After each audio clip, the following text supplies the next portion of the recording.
આવતીકાલે આપણા ગૃહપ્રધાન હર્ષ સંઘવી મોરબી અને કચ્છના પ્રવાસે આવી રહ્યા છે। સોશિયલ મીડિયા પર પોસ્ટ મૂકવામાં આવી છે, તેમાં એમણે એવું લખ્યું છે કે આવતીકાલે હું એટલે કે હર્ષ સંઘવી કચ્છ અને મોરબીના પ્રવાસે આવશે। કચ્છના પ્રવાસે કેમ આવી રહ્યા છે અને મોરબીના પ્રવાસે પણ કેમ આવી રહ્યા છે એ તો એ આવશે ત્યારે કયા મુદ્દા પર વાત કરે છે એ જોવાનો વિષય છે। પરંતુ તારણ કાઢીએ તો કચ્છમાં જે એએસઆઈનું મોત થયું છે, જે સીઆરપીએફ જવાનને મોત કર્યું છે ગળું દબાવીને, કદાચ એ મુદ્દાઓ હોય, રોડ રસ્તાના મુદ્દાઓ હોઈ શકે। મોરબીની વાત કરીએ તો મોરબીના ધારાસભ્ય કાંતિ અમૃતિયાએ જે બફાટ મારીને ગાંધીનગર સુધી 150 ઘડી દોડાવી હતી, હવે કદાચ ત્યાં એમને ઝાટકણી લેવા પણ પહોંચતા હોય કે ભાઈ હું ખુદ જ જઈને જોઉં મોરબીમાં શું હાલત છે, અને હાલત સારી હોય તો પછી ચિત્રકૂટ સોસાયટીના રહીશો શું કામ એવું કહે કે ભાઈ અમે વિસાવદરવાડી કરીશું। એટલે કદાચ તેઓ રોડ રસ્તા ગટરના પાણીનું જવાનું જે વ્યવસ્થા છે તેનો તાગ મેળવવા માટે પણ આવતા હોય, બીજા અન્ય એમના પણ કામ હોય। એટલે કે કચ્છ અને મોરબીના પ્રવાસે હવે આપણા રાજ્યના ગૃહપ્રધાન હર્ષ સંઘવી આવવાના છે। આ સાથે તમને જણાવી દઉં, એમને એવું પણ કહ્યું છે કે સવારે કચ્છ જિલ્લામાં ઉપસ્થિત રહીને અરજદારો તેમજ નાગરિકો સાથે સીધો સંવાદ કરીશ। એટલે હર્ષ સંઘવી હવે નાગરિકો સાથે સીધો સંવાદ કરશે। જો રોષે ભરાયેલા નાગરિકો છે તો 110% એ રોડ રસ્તાને લઈને હર્ષ સંઘવી સાહેબને સવાલ ચોક્કસપણે પૂછશે કે ભાઈ 30 વર્ષથી તમારી સરકાર છે, હજી તો સુધી તમે પેરિસ બનાવવાની વાત કરી હતી, હજી તો બેઝિક જે પાયાની સગવડો છે એ તમે આપી નથી, તો તમે પેરિસ ક્યાંથી બનાવવાના છો? કદાચ નાગરિકો સાથે સીધો સંવાદ કરે તો નાગરિકો આ પણ એક પ્રશ્ન હર્ષ સંઘવીને પૂછી શકે તેમ છે।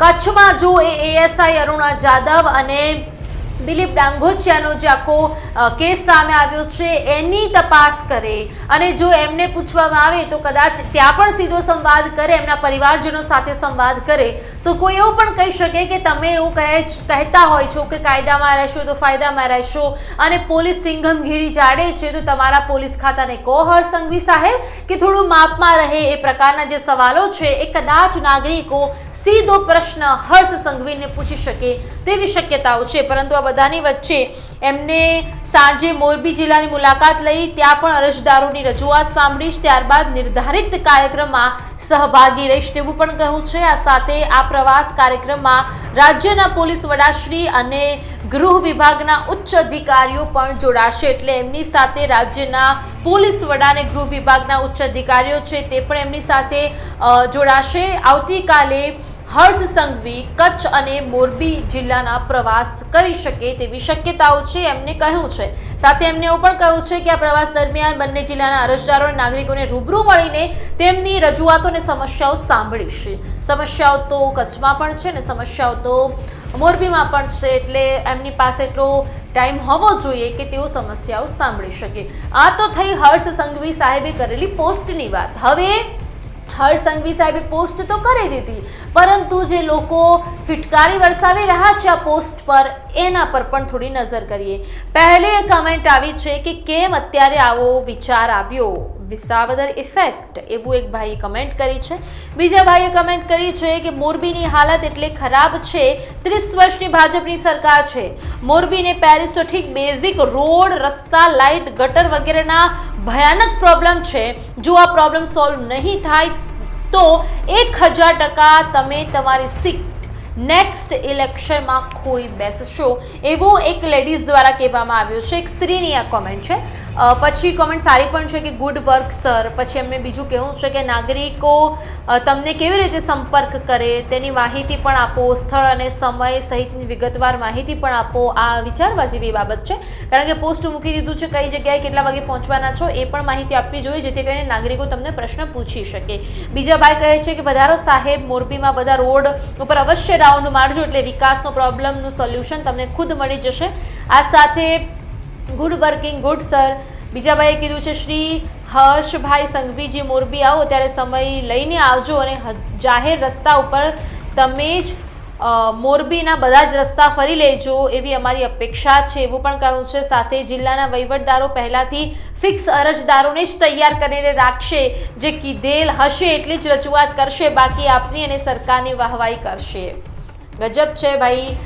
એક ભાઈએ તો કોમેન્ટ સીધે સીધું જ કહી દીધું છે કે જિલ્લાના વહીવટદારો પહેલાં ફિક્સ અરજદારો જ તૈયાર કરશે અને એ કરશે પછી એમને જે કીધું છે એટલા જ પ્રશ્ન પૂછશે અને એ જ પ્રશ્નો પૂછેલા એ મીડિયામાં આવશે. અને ઉપર એક ભાઈએ પણ સાચું કહ્યું છે કે કઈ જગ્યાએ આવવાના છો, સમય સ્થળ અમને કહી દેજો તો અમારે કોઈ પ્રશ્ન હોય તો અમે આવી શકીએ. ગુડ વર્ક એવું કહેવામાં આવ્યું છે. હર્ષભાઈ જરા અમારા દેવગઢ બારિયાના પ્રવાસ કરો અને લોકોના પણ અભિપ્રાય જાણો તો ખબર પડશે કે પરિસ્થિતિ શું છે. એક ભાઈએ તો કમેન્ટમાં એવું લખ્યું છે કે સાહેબ કદાચ તમારામાં વધારે 5% કોમેન્ટ પણ તમારા સરકાર કે પોલીસના પક્ષમાં નથી, માટે ખરેખર ગુનેગારો પર કડક પગલાં લઈને આવનાર ભવિષ્યમાં વિસાવદર વાડી થતી અટકાવો. અને એવું કહ્યું છે કેજરીદીન કોઈને મંજૂર નથી, પરંતુ ભાજપ સરકારનો અસંતોષથી જ મતદારોએ વિસાવદરમાં કેજરીદીનની પાર્ટીને મત આપેલ છે. એટલે એવું કહેવું છે કે આમ આદમી પાર્ટી ગુજરાતની જનતાને નથી જોઈતી, પરંતુ તમારી સરકાર કડક પગલાં લેતી નથી, એટલા માટે કોઈ વિકલ્પ નથી, એટલે આમ આદમી પાર્ટીને મત આપવા માટે લોકો મજબૂર થયા છે. એ ભાઈએ જ લખ્યું છે કે જો ટાઈમ મળે તો રાજકોટથી નજીક ગોંડલમાં પણ આવજો, ત્યાં પણ અરજદારોની રજૂઆત સાંભળવાની ખાસ જરૂર છે. ત્યાં એક ખૂન કેસ અથવા મૃત્યુની ફરિયાદ લેવામાં આવતી નથી. ભાઈએ તો ગોંડલ ઉપર પણ ચર્ચા કરી લીધી. વેલકમ સાહેબ શ્રી. સાચી મુશ્કેલીઓનો તાર ત્યાંથી મળે તેવી આશા. મોરબીમાં એક ઇન્ડસ્ટ્રીયલ જગ્યા છે જેનું નામ લાતી પ્લોટ છે. હું તમને નમ્ર વિનંતી કરું છું કે લાતી પ્લોટ અને મૂન નગરમાંથી તમે પસાર થાઓ. વિદેશી દારૂ પણ લેતા આવજો, કચ્છમાં હજુ થોડું છે. ભાઈ કોમેન્ટ તો ગજબ કરી છે અને કહું છે કે વિદેશી દારૂ લેતા આવજો, કચ્છમાં થોડી ઓછી છે એટલે કદાચ દારૂ વેચાય છે. એક બીજા ભાઈ છે એમને કીધું છે મુબ્બીર શ્રી હર્ષ સંઘવી તમારી કચ્છ પોલીસને સૂચના આપજો, અમને રજૂઆત માટે આપના સુધી પહોંચવામાં અડચણ ઊભી ન કરે. ભૂતકાળના અનુભવો છે, પોલીસ અરજદારોને મળતા અટકાવે છે. ભુજ ભચાઉ હાઈવે ખખડધજ હાલતમાં છે, એનું કંઈક કરો. આમ તો જોવા જઈએ તો ઘણી બધી કમેન્ટ્સ આવેલી છે હર્ષ સંઘવી સાહેબને.